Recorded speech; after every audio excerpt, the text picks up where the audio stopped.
ජීවිතයට හිතන්න යමක් තුලින් ඔන්න අපි අදත් හිතන්න යමක් කියන්න හදන්නේ. දහම අවබෝධ වෙලාද? ඔබ ගොඩක් කල් ඉඳලා බණ අහනවා.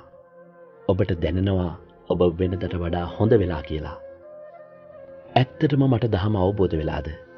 නැත්තම් මට තියෙන්නේ දහම් දැනුමක් විතරයිද? ඔබට මෙහෙම හිතෙනවා. කොහොමද ඒක දැනගන්නේ? එක කොටසක් ඉන්නවා එයාලට දස අකුසලයේ කරන්න හිතෙනවා. එයාලා ඒකට අකමැත්තක් නැහැ. සතුටින් දස අකුසලයේ යෙදෙනවා. ඒ කළු චරිත. තව කොටසක් ඉන්නවා. එයාලට දස අකුසලයේ කරන්න හිතෙනවා. ඒත් ඒ ගැන ලැජ්ජාවක් බයක් ඇති වෙනවා. තමන්ගේ නමට, තත්වයට, පවුලට හොඳ නැහැ කියලා හිතෙනවා. හිරේ විලංගුවේ වැටේ කියලා හිතෙනවා. මරණයෙන් පස්සේ දුගතියට යයි කියලා බය හිතෙනවා. ඒ නිසා පවෙන් වැළකෙනවා. පව් කරන්නේ නැහැ. ඒ සුදු චරිත. කලාතුරකින් තවත් කොටසක් ඉන්නවා. එයාලට දස අකුසලයේ කරන්න හිතෙන්නේ නැහැ. කරන්න කොහොමත්ම කැමැත්තක් ඇති වෙන්නේ නැහැ.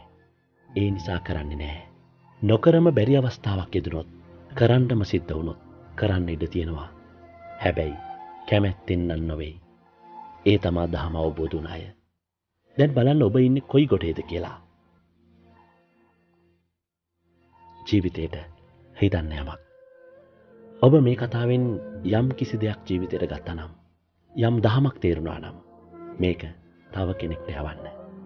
ඔබ ඒ ලබා දෙන ධර්ම දාණය ඔබේ නිර්වාණ දාණයයි. සටහන උපුටා ගැනීම සම්මතයෙන් එහා මුහුණ පොතෙන්. ඔබට සුබ දවසක්.